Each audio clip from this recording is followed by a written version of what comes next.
Welcome to the Synergy Sessions, Aging Smarter in Silicon Valley. I'm your host, Tom Nelson, and I know firsthand as a family caregiver and part of the sandwich generation how tough it can be to take care of your aging parents while balancing your own life, career, and family. We'll bring you the experts and information necessary to help make your life a little bit easier and you a little bit smarter. Synergy Sessions is brought to you by Synergy Home Care, bringing you personalized in-home care and peace of mind to Silicon Valley families. I really do hope you enjoy the show.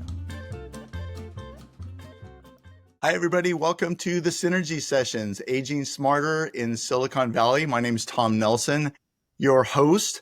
Today, I'm very excited to have Keri Landrum. Keri is the owner of Next Steps for Seniors, LLC.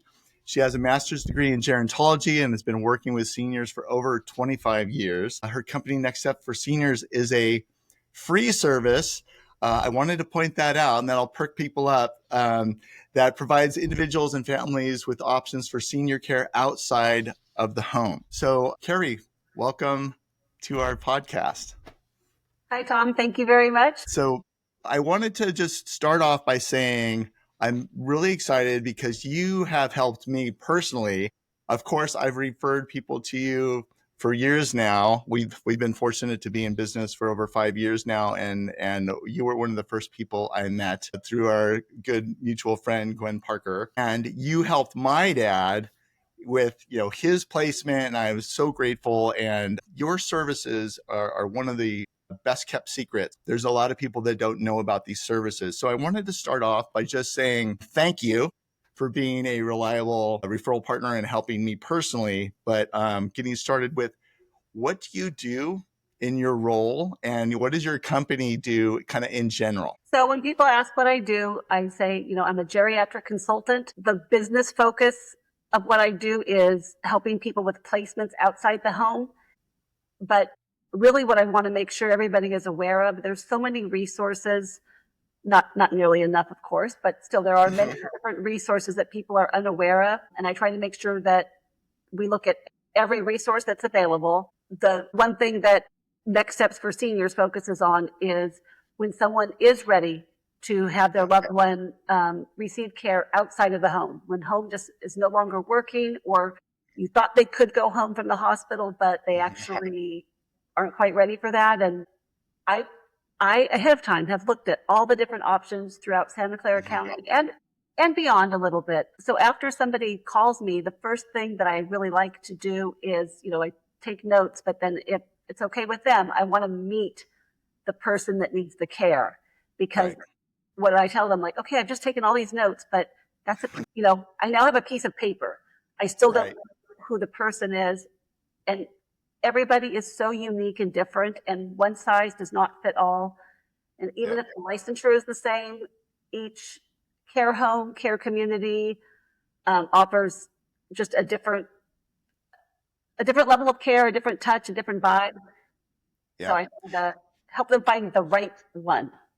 Right. So that's perfect segue. So backing up just a little bit. So when you say resources, and you just alluded to it just a little bit, is what are the different types of facilities, communities, clinic, or, what are, so, because most people are completely unaware of all of this until they're in the middle of it.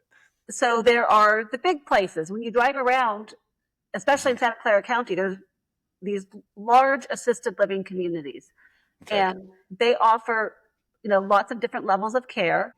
Everybody has their own separate apartment. And then you pay a monthly fee to live in the apartment, which covers meals, activities, transportation, just a lot of social engagement. But then care levels are separate costs. So that's one level of care.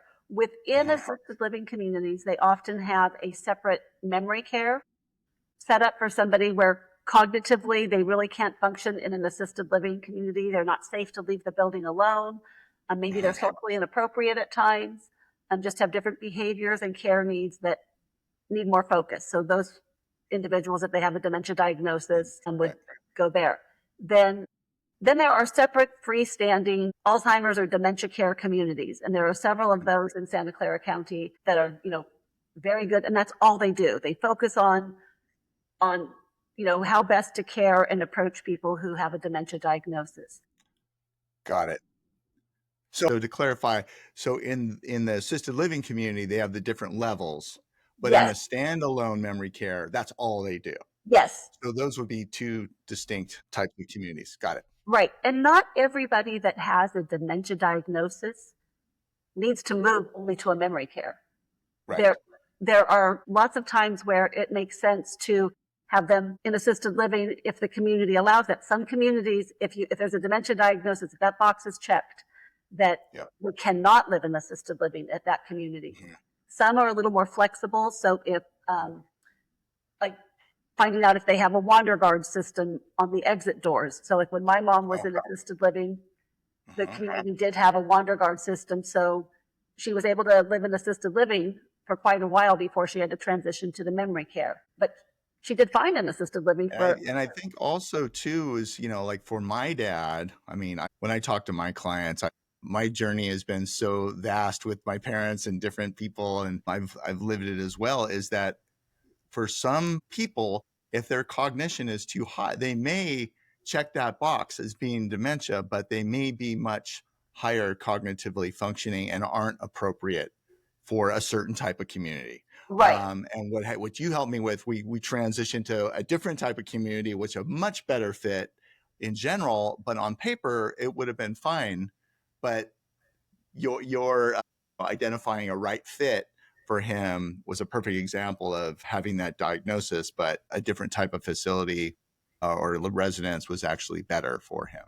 Right. And sometimes I can talk to the family or even communicate with the doctor to say, maybe, do you think that they might be able to qualify for mild cognitive impairment, an MCI diagnosis, and Right. that, or make a clear notation on the doctor's report that they are safe to be in an assisted living community, um, that, they're not exit seeking or somebody who's going to Yep. wander out of the building. So just kind of working. That's why I go Yep. meet everybody Right. and I work with them. So there's the big assisted living communities. Yep. Then there are memory care sections within many of the large assisted living communities. Right. Then there are the separate memory cares. Then there are some mid-sized assisted living that aren't set up like the apartment style. They're more of almost an open door, like somebody that needs more care, but not really a memory care. There's a handful of those in Santa Clara County, and in probably most areas. And then there are the small boarded care homes or residential care homes or residential care facilities. Those Right. are private homes. The licensing is the same. The care level is usually they have 6 residents. Sometimes there's 5, sometimes there's more. But average is about 6 residents and 2 caregivers that are there 24 hours a day. Typically, the same 2 caregivers are there for 4 or 5 days straight, and they handle everything. And then there's relief staff, and the relief staff comes in 2 to 3 days a week. So you get a lot of continuity of care, and that's not the right fit for everybody, but it can be a perfect fit for some that need a lot more eyes on them and individualized attention. Got it. And then, so I think so those would be the primary as far as like assisted living of various, levels. Right. And then how about like skilled nursing or rehab centers or things like that? If you have background on that, in case they have a transitional or maybe they need long-term care in a skilled type facility. So I have worked in skilled nursing for about 6.5 years. And sometimes if you don't have all the information, you don't know what you don't know. And a lot of times when a loved one starts to age and need higher levels of care, people think, oh, it's time, we have to move my mom to a nursing home. And I'm like, no, she doesn't really need a nursing home. Oh, well, what does she need? Right. So a nursing home skilled nursing facility is typically utilized for a short-term rehab stay after a hospital stay. So with Medicare guidelines, usually after you've been in the hospital for 3 consecutive days, then the doctor will often say, you're going to go to rehab for a few weeks. But the goal is to have them improve to go back to their home environment where they were living prior. The only reason why somebody would need to stay in a skilled nursing facility would be if they continue to need IV therapy, if they had a trach, a feeding tube, open wound that is above a stage 3 or above, or if somebody could not afford the cost of a private pay for assisted living. Medicare does not pay a penny for assisted living or memory care. Right. If somebody is on Medicaid, Medi-Cal in California, you can apply for that and remain in the skilled nursing facility if that's what's needed. Got it. Well, here's a good segue, and we were talking about this a little bit earlier. You brought this up. When is the right time to start thinking about whether it's appropriate to be moving to one of these facilities to be able to start working with you or someone in their area? They're, Right. out of California. I get that question a lot. So you have, as a caregiver, it's a really big job. It's a really, really big job. And it's kind of 24 hours a day because you're, you're just constantly worried. Even if you go to the grocery store, you might not feel comfortable being gone very long. So you really have to gauge what type of support you have at home. So if you're really getting burnt out and worn out, you have to consider that ahead of time. And even for myself, I thought I would never, ever, ever put my mom anywhere. My mom's staying put.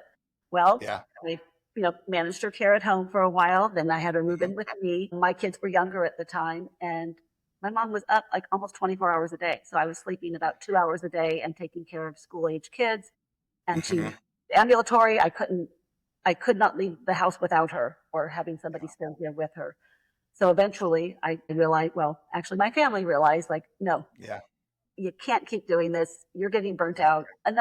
People, by the time they call me, lots of times people probably should have called me sooner because they are just completely exhausted. And if you're dealing with somebody with cognitive impairments, it can also be really frustrating. And then you start to lose your temper a little bit because you're exhausted and you can't reason with them. Like, don't do that because, they can't remember not to do that because. Right. Another big issue in a home environment where it becomes kind of unmanageable, incontinence issues. When your loved one cannot make it to a bathroom in time and there are lots of accidents, sometimes, cleaning that up in the middle of the night and, for a couple who's maybe still sharing a bed, that can get really tough. The amount of time and hygiene and also fall risk. So if somebody is missing the toilet and there's, dampness on the floor, you can slip and fall when you go in there. So that's a big area. Or physically unable to transfer. You're constantly helping somebody up. Your back might go out too, especially if, both people are in their 80s or 90s. Yeah. Right. Yeah. It seems like, so what you're saying is when it becomes dangerous or the health of the caregiver themselves is coming into question. And I know I've read, a statistic with the Alzheimer's Association, because, my parents both had dementia at one point, is that the caregiver many times has either a health episode or actually dies before the person receiving care because the level of stress, something like 40% pass away first because of the level of stress of care. So I guess that's the balance is when does it become too much? Right. And then if you're asking for help outside of the home, whether it's family, friend, neighbors, or a professional caregiving organization, there is that balance point where, they might want to start thinking about engaging somebody like you or start thinking about outside residences that would be a better balance for the family as a whole, not just what's best for the person receiving care. Right. I do try to walk through all the options that are available before I say, like, let's go look at places, where your loved one can move to. So, first thing I say is, have you thought about home care or increasing the amount of home care you have? And also, if it's a dementia related issue and the person and the individual can still participate in some activities, there are adult daycare centers. Hearts and Minds in San Jose is a fabulous program. Live Oak has, I believe, 3 different programs. Saratoga Senior Center, Santa Clara Senior Center. I mean, there are places that have, an activities program that might be helpful if you take the time and, realize that they're available. And also, that's why you and I work closely often, because they might, I might meet with somebody and like, you probably just need a couple days off here, because you've got your son and you have this other caregiver or whatever, but you need a little more help. Synergy is a great resource. And, there are also other home care agencies Yeah. and hiring some private people or whatever, making Yeah. sure you get the support you need Yeah. to make sure that your loved one's getting the care that they need. Right. Yeah, there's a continuum there, and usually, like you mentioned, it's they usually wait too long because they don't even consider either that it's like they think they can do it themselves, or they never occurs to them to ask for help. Just because a lot of people these days that you just described, 80 plus, they're from a generation that we're very independent. We're doing this on our own. We're the last thing we want to do is invite a stranger in to help, or even ask family or friends to help out, because that's just not the way they were raised, or they're in their DNA, to ask for help. Well, So and I try to explain to them, like, you're really doing the job of like five people. yes, You're doing all the housekeeping. You're doing all the cooking. You're doing all the cleanup. You're doing all the grocery shopping. You're doing all the redirecting. You're doing all the yeah, care, the bathing, the yeah, bill, the insurance, the doctor's appointments, yeah, the transportation. And sometimes it's important, spouses and families to realize, like, wow, you could go back to just being a wife or a husband or a son or a yeah, daughter. And absolutely, you can visit every day, but you'll go in refreshed yeah, because you've either had the support at home or yeah, you have the support where somebody else is caring for them in an outside care home or community. absolutely. That's a great point, because you do become the caregiver and you stop becoming the spouse or the son or daughter. When you mention you're doing the work of 5 people, when I staff a 24/7 client, it's at least 4 caregivers Right. round the clock across the week. I mean, at least 4, Right. if not more, depending on, what the scope is. So you're absolutely right. So that's a great segue to when should people, so they've said, okay, maybe we need help. How far in advance should they contact you? And like, what is, what makes sense? Because some people, from my experience, will wait till we need to get her into a facility next week, or, and they wait till the very last minute until they hit the wall. It's like, so they're starting to think, oh, maybe we should start exploring this. So when should people contact you? I am open to being contacted early. I am not there to pressure somebody into, like, okay, let's move.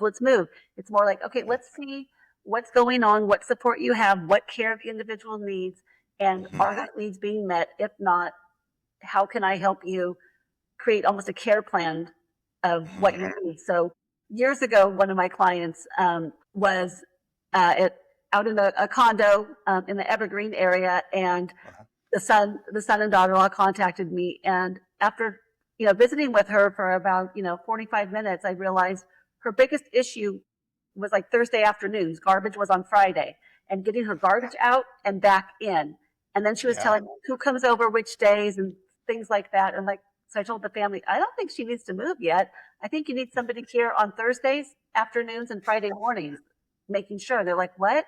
Like, her biggest fear is taking the garbage cans out and bringing them back in. So Right. literally, and I said, you can call me back anytime. So they got some more help on those 2 days. They had a lot of Okay. family and they had a lot of support, but those 2 Yeah. days were kind of missing. I went to go see her probably 4 or 5 times over 3 years. And finally I said, oh yeah, no, I think she's ready now. So 3 Okay. years later, we did have her transition to assisted living, and it went very smoothly. But I feel like she was able to have 3 more years where she wanted to Yeah. stay. And she was okay moving by the time she moved, because Right. we kind of, She was ready. yeah, did everything we Yeah. could, added home care, added services. So, Well, that's fantastic. And that's one of the things I love, is that it's not, you're not rushing people into the move, and, your process of, assessment and where they're at and what's the right next step. Well, next step for seniors, it could be another facility. It could be another resource that you could refer to, all the different things that you mentioned, or family friends on Thursday and Friday. right. So now they've contacted you. Again, most people aren't aware of the service. So what can they expect? So what's your process? Is like they call you. What's the next thing that happens? One question people ask me, because, it's like, oh yeah, the service is free. Yes, I do not charge. I will give you all the information I have. My consultation's free, my time, no charge to you, but I do get paid. People that, Mhm. we're called referral agents, placement Hmm. agencies. It's all the same. A place for mom. Hmm. The difference is I go do an individual meeting. So after the first phone call, if you're willing, then I make an appointment. I go meet your loved one. That's the first step. I'm going to look down. I have a little brochure that I. Yeah, perfect. We don't want to miss any steps. Yeah. So step one is Uh-huh. consultation and personal assessment. Step two, determine if care outside the home is necessary, if we're Yeah. doing this in the right timing. Hmm. Step three, discuss care, location, budget, because that's a big one. Yeah. Social factors and desired level of activity. Will they benefit from engaging with activities or socially? Where are they at with that? Identify pre-screened options. So I've gone to see all these places ahead of time, and that saves you a lot of time. Yeah. Once again, all the different options, the assisted living, the memory care, the small places, the mid-sized places. Mhm. And then step five is I arrange appointments. I go with you. I'll go with you on the tours and kind of help answer questions or remind people like, oh, well, we need to consider this. One lady was trying to decide, there were two apartments available right across from each other, and one had grab bars on the right and one had grab bars on the left. And she liked the Oh, view on the other side. I said, no, you have to do the other one. She said, why? I said, because of your stroke, your left side is weak, and the grab bars in the other apartment have the grab bars on the right. Silly thing, but pretty yeah. important during that time. So I accompany the families and the individuals on the tours, and then I help with paperwork. You can't just move in. There's a set of documents that the doctor has to fill out and sign. So I walk everybody through all of that and what to expect. Right. The other thing is after move in, and I will help, if you need movers, I have resources for all of that. And then I do follow-up visits. How are they doing?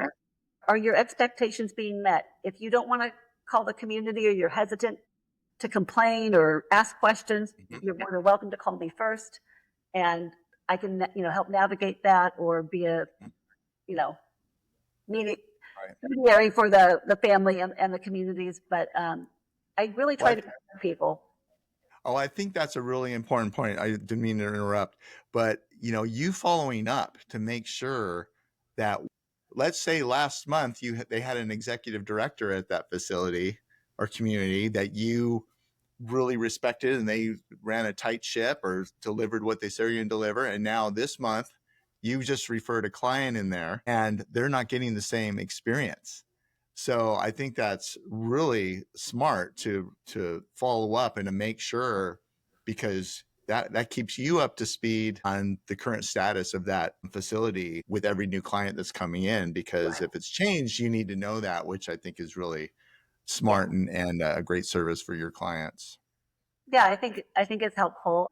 Mhm. And yeah, the follow-up visits, the two visits, the visit that I make prior to ever even looking at care options is really important. And then the follow-up. I think those are the two key factors of the value that I bring and the support. And Right. there's some people I visit all the time. Like I've gone back for, 10 plus or more visits. And some people have a huge family that like, oh great, thanks, Keri. Yeah, we're done. Like we don't need you to keep following up now, and that's fine too. So everybody needs something different. And I think I did mention that free service. How do I get paid? Mhm. The communities and care homes pay me a referral fee, and that is sent to me after the individual has been there for 30 days. And if not, then, and sometimes families say, oh, well, then are they going to charge us more because they have to pay you? I think it's actually the opposite because I've worked, I've been doing this 15 plus years and just doing the placements. I've been in the industry much longer, but, Sure. they know that I've already done my work ahead of time as far as the assessment, and they're an appropriate placement. Sometimes people are very frustrated. They go to a community, they think it's going to work out, and then right before they're going to move in, the nurse does the assessment and realizes like, your dad has a catheter. We won't do catheters. Or, oh, your dad's diabetic. We don't, we don't do blood glucose checks. Or Yeah. each community, even though they have the same licensure, they do have different services and business models. Right. And one of the things I wanted to point out too is that, so all these facilities, but you're not beholden to any specific facilities. You have relationships with everyone out there, or at least the ones that you want to have relationships with that do a good job, that you would put your name behind and refer your clients to. So I Right. wanted to be clear about And, occasionally over the years, the right fit is, maybe a community that does not work at all with, referral agents. They just, no, that. we don't want to deal with that. We already have a waiting list. We don't need you helping us in any way. I have still placed people at those places. Like if it's the right, Right. I just want to do the right. My business is just me. There's nobody else. So I want to sleep well at night knowing I'm giving, Yeah. like, what would I do if it was my mom or dad is how I look at each and every client. Absolutely. I mean, it's just doing the absolute right thing and getting the right fit. So it might be a little bit obvious, but maybe I'll give you a chance to maybe explain specifically. But what's the biggest difference about working with a professional like yourself versus just diving into the search for a place? I don't want to give a commercial for a place for mom, but a place for your parents or what is the biggest difference or advantage working with somebody like yourself? I'd say the individualized attention, and I personally know the communities. Like I've been there now that I've been doing it so long. I mean, I've been to these communities multiple, like sometimes hundreds of times. I had a lady call me, and her mom was in a care home, a small care home, but she was thinking of having a change. And I said, I think I know who your mom is. She does puzzles, and anyway, so we started talking. She goes, "How do you know my mom?" I'm like, "Well, I have another client at that care home, but I've gotten to know all the residents. There were only 6 residents." And so Oh my gosh. I know a lot of the staff members. Yeah. I know a lot of the residents. I have clients in almost every community. I have, clients. So I think just the individualized attention where I'm going to not just, oh, here, go to these places. Here's an address. I mean, Right. I'm not the yellow pages. I really am there to help people walk through the process and hold their hands as much as necessary. And I just do whatever it takes. And working just for myself is nice. Not to, there's lots of wonderful people in this industry, but I do like not having any constraints. Like hospitals, they can't say, oh, go here, not there. If things aren't going well at a place, I might say like, yeah, you might want to go to this other one first, or I'm in with them anyway. But I can give honest feedback without having any constraint. Right. And you're looking at the right fit no matter what. Like you said, even if you don't get paid, you're still going to tell them the best place for them potentially. Right. Yeah. Or, sometimes people have already looked at a bunch of places and then they call me and I'm like, well, you've already looked at such and such. And I think that's actually the best fit because they can, they can do the insulin. They'll let your dad bring his dog and you're not, and that's for you. I said, you should go there and I'll still help them. Like but I just want to, I want to be a support and I stay pretty busy. Got it. Well, if we haven't covered it yet, what are maybe some of the biggest misconceptions about this whole process or what you do? Because I mean, if somebody's outside of California, they're probably, there are other individuals that do what you do in other areas if they don't live in the Bay Area or Santa Clara Valley. But like, what are some of the misconceptions that are maybe holding people back from actually contacting somebody like yourself? Honestly, I don't know. I can't. That's a hard question to answer. Sorry. Well, I mean, earlier you mentioned a little bit about the people think that if they contact you, that they immediately have to move right away, that you're going to rush them into the next thing. So I didn't know if there were other things as well. I think, people are welcome to call me as early as they want. If they just want information, if they want to run by, what does Medicare cover? How does Medi-Cal work? Who should I call? What facilities do which levels of care? I am totally fine going out to your house, sitting down, answering questions. And I don't mind. It's actually my favorite subject sometimes. Right. Yeah. So it's never too early to call me because sometimes, you've met with me, but then crisis hits and then it's like, oh, we can call that lady. Right. Things change all the time. So to get connected with you earlier than later, then if something happens or their situation changes, they've already got a connection with you to get the process going and you're already familiar with their case at the time. And That's fantastic. About, okay, he's Yeah. not able to do that anymore. Okay, why? Let's go. Is it something temporary, or is this a completely new baseline now? Right. But yeah, I kind of keep notes and remember Yeah. situations, and yeah, so Yeah. And you just brought something up. It's just not only how you get paid. So, okay, it's free for you, but also if you're looking at, you mentioned earlier, their budget, if they have long-term care insurance, some facilities like don't. So for example, my dad went into the bigger community, which the long-term care didn't apply there. But going into a boarding care situation, the rent was one piece, but the care was another piece that the long-term care did pay for. So to understand how they're able to pay for things and think about all those different other variables, including, which side that the handrail should be on since you had a stroke, all those things, is because when people are overwhelmed with just the thought of moving, let alone what am I going to do with all my stuff, and all these other anxieties that are happening, you're thinking about, the logistics and the details around the move that they're probably not even thinking about at all. right. So one more question. So we've been talking about the actual person moving. So this could be a whole other podcast, but the family dynamic. So how do you work with families and keep everybody kind of in communication, but also respecting and acknowledging the person that's moving? And, that's a lot to juggle. I'm just curious, so I want to get my mom to move, and then they contact you. How does that all work? Trying to work with all the parties involved. So yeah, sometimes bringing the person who needs care to the community, like if it's one of the big communities, bring them there to take a look, because sometimes they're so scared they think it's like the old folks home, and they have that picture in their mind, when in reality the bigger places, they look like hotels, and they have they have activity programs and things going on that might be surprising to somebody, and they have anxiety over something that they really don't, they're picturing something completely different.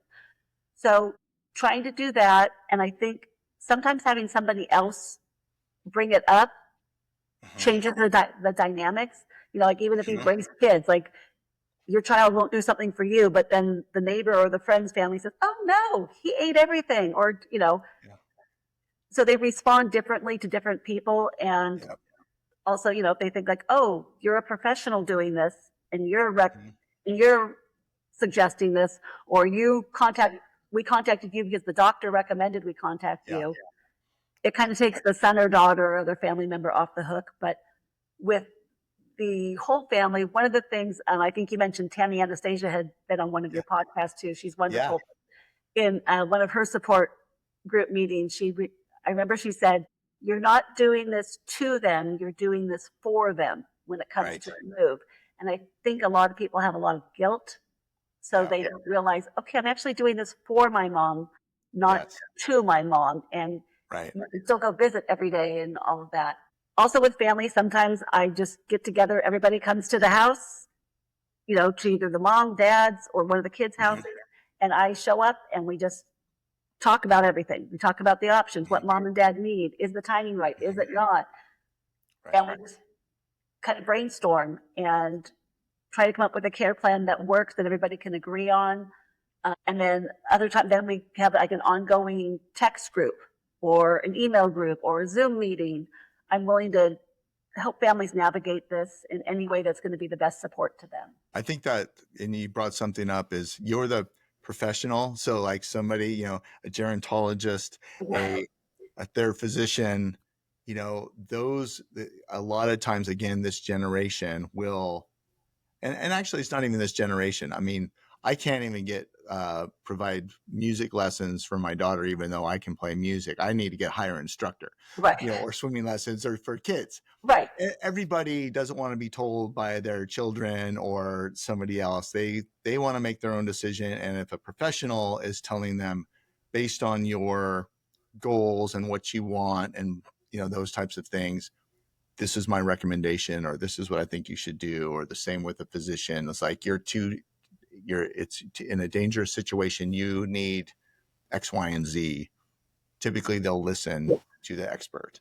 And I also remind them this is a month to month obligation. And the month to month obligation is the financial part. When you move into assisted living or memory care, you're allowed to leave with family. You're allowed to go do things. In assisted living, you can have friends over. You can go out. You can still do Yes. all these things, but there's somebody there in case of an emergency. Right. 24 hours. Like if your kids live out Yeah. of state, and peace of mind that you can press a Yeah. button and someone's going to respond. It might not be it's obviously not going to be a doctor that responds, but Yeah. someone that can assess the situation and either provide the care or call 911 if needed. But there's Yeah. the human being there with you. Right. Well, we came back around. You brought up a couple really good myths, misconceptions. One of which is that these nursing homes are terrible and dreary, and but yeah, some of them are gorgeous, and the standards are pretty high, but they are not what I would imagine people are conjuring up. And the other misconception that you just brought up is people think that you're just going to throw me in there and lock me up. And no, it's like you can come and go. It becomes just the new place where you live. It's not necessarily this like lockdown, prison situation in this dreary place. And I think, as you mentioned, to get them to actually see it and go, wow, because that was one of the things that happened with my dad. When the first place, he's a very social guy, and he was during COVID. He was like by himself all the time. I'm all, gosh, this would be amazing for you. He's the guy that talked to every single person in the supermarket, because he's craving, social interaction. And that was, hey, yeah, when do I move in? It's like the dorms, in college.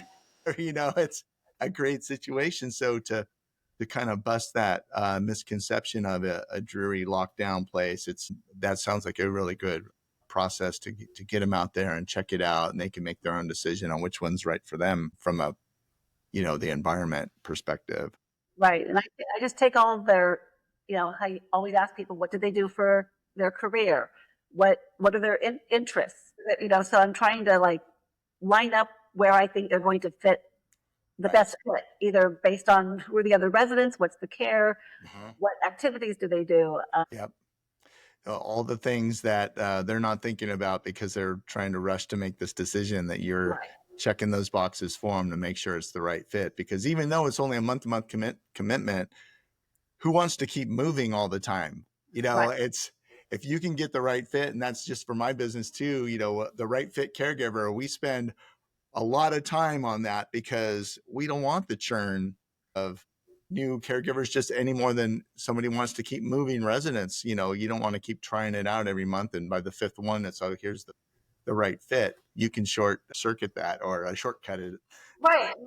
Something as simple, your dad was a pretty big guy, and a lot of not a lot. Some of the big communities, like they do not do two-person transfers or Hoyer lifts. Hoyer lifts are like a sling that you lift if somebody can't get out of bed on their own. And it's okay to have those limitations because you only want to offer services that your staff is trained for. But if I have a client that I know is going to need a two-person assist, and my guess is like within 6 months, they're already having trouble transferring. I'm going to make sure I refer them to a place that is capable to do, the two-person lift and or a Hoyer lift if needed. So I really do kind of try to do my assessment and then predict where might they be in 6 months, a year, 2 years, and making sure we're covering all the bases. And if not, letting the family know if this occurs, which it might down the road, that would require additional support either from hiring people or making a move. And sometimes it makes sense to enjoy what you can while you can and make the move when needed, but I try to avoid that at all costs. Get it in the right place. You want a community or residence that's going to evolve with their progression, especially if you're seeing around the corner that progression might be sooner than later. Again, so they don't have to keep moving from one place to the next. That's creates a lot more stress. Keri, we've covered so much. Is there anything else that maybe is important to let people know? We'll definitely have in our show notes how to contact you and your website and your phone number and email and all the different ways you like to be contacted. We'll make sure we have that. But is there something we maybe missed that's important to No, get out there? covered everything. I'm don't hesitate to call. I'm more than willing to answer questions, Yeah. and there's zero commitment. I'd rather answer the question and have you have the information than somebody be hesitant to call. So Excellent. Well, thank you so much for thanks, coming Tom. on the Synergy Sessions. And thanks everybody for listening. And if you have your own situation that you'd love to explore Keri services and maybe find out how your individual circumstance, if you have your own questions for Keri, please don't hesitate to reach out. Thanks again, and see you next time on the Synergy. Thanks, Tom. Bye. Thank you for joining us on the Synergy Sessions. We know you have a lot on your plate, so we really appreciate you spending the time with us today. If you found the information in this episode useful, please reach out to the guest or the resources in the show notes. I know they would appreciate it and would love to help. Also, if you have an idea for a future episode, please reach out to us on Instagram or Facebook or email us and let us know. We'd love to hear from you and provide information that's useful. Lastly, please remember, you don't have to do this alone.